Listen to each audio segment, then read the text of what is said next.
Hello, this is part 3 of traditional upholstery drop-in seat. Yeah, part 3.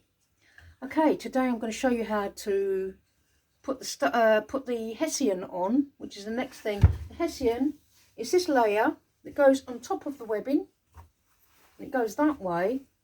This is the old one, so I'm not going to put the old one back.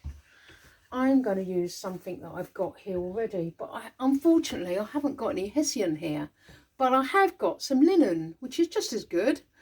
In fact, this is linen as well. It's very good to use, as it happens. It's quite strong, it's tight width, but the thing is, it is designed to stop the stuffing. It's just to hold the stuffing on and stops it falling through the holes. So you can use anything really. But I usually use hessian like this one.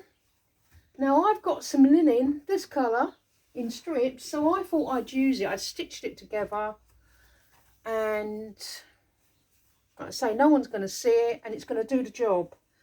In fact, in the war, that's what they used. Anything when you open chairs up now from 100 years ago, from the war, which is only about 60, 70 years ago, you'll find that they just used what they had, and that's what I'm doing at the moment. So, because I've got nothing else at the moment. So what I'm going to do first of all is hold it in 4 places. By the way, I've stitched it because it was 2 pieces, and then I top stitched it to make it stronger, which is going to be, that's going to lay on that side like that. Still using the staple gun because it's hard wood. My staples are splitting the wood, not the staples, the tacks rather. First of all, let's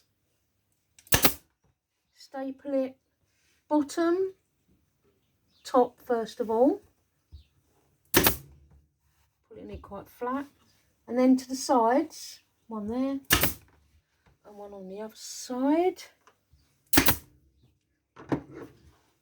Now I'm going to fold this in like that to the corner.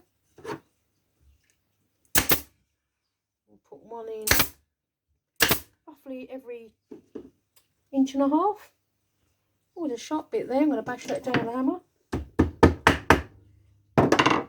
Wow. Right across here.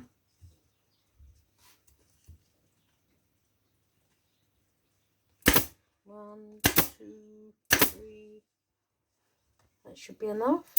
It's just purely to stop the stuffing coming through. Hold this down now at the corner here and here.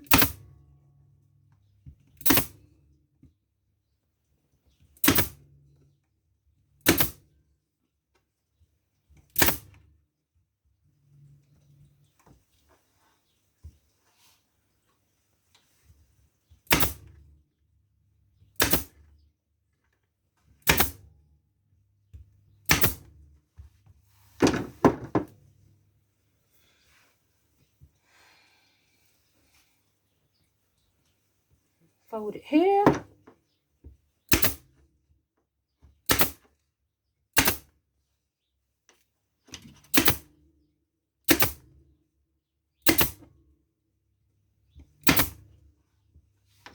Same again on this side.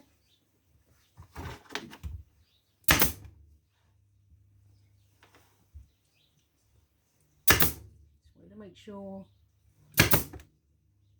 we're still recording. Yes, we are.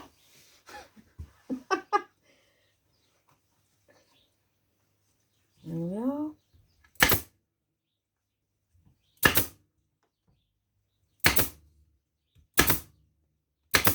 Let's say 1.5 inches. Right, let's cut this off now, like that. And that area there. That's it. We could trim this up as well.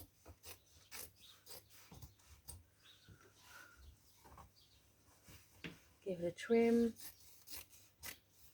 Perfect.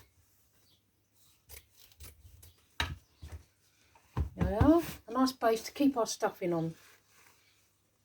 Alright.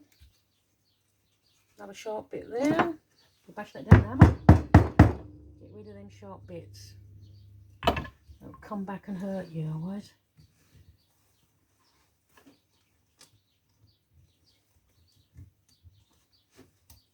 I don't want to yank it out because I can do myself a mischief if I do that.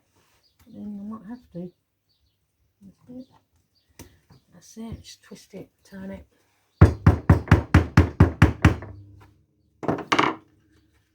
Now it's ready for bridle ties.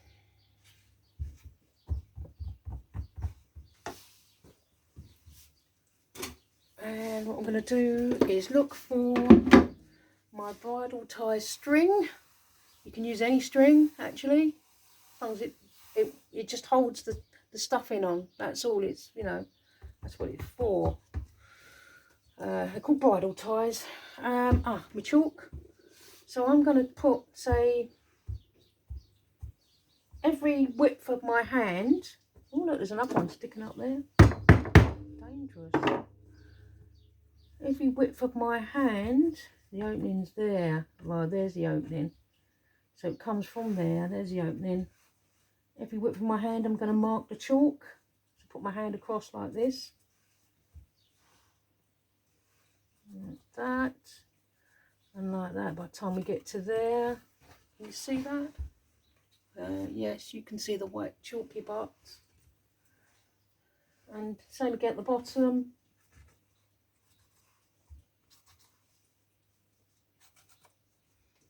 It's different at the bottom, a bit closer together at the bottom because of the shape of the frame.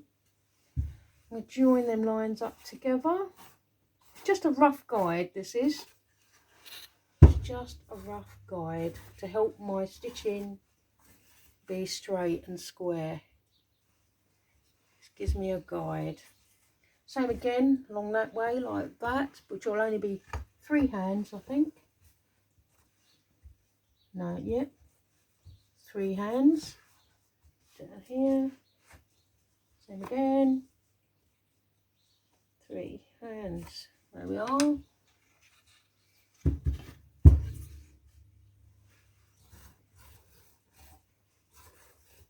Just a guide, as I say. But there's some guide than no guide. Alright, so yeah, can you see that a bit better where I've put the chalk marks? I'm going to do our bridle ties. Now I need a bridle tie needle and some string. So what I'm going to do is come back to you about that.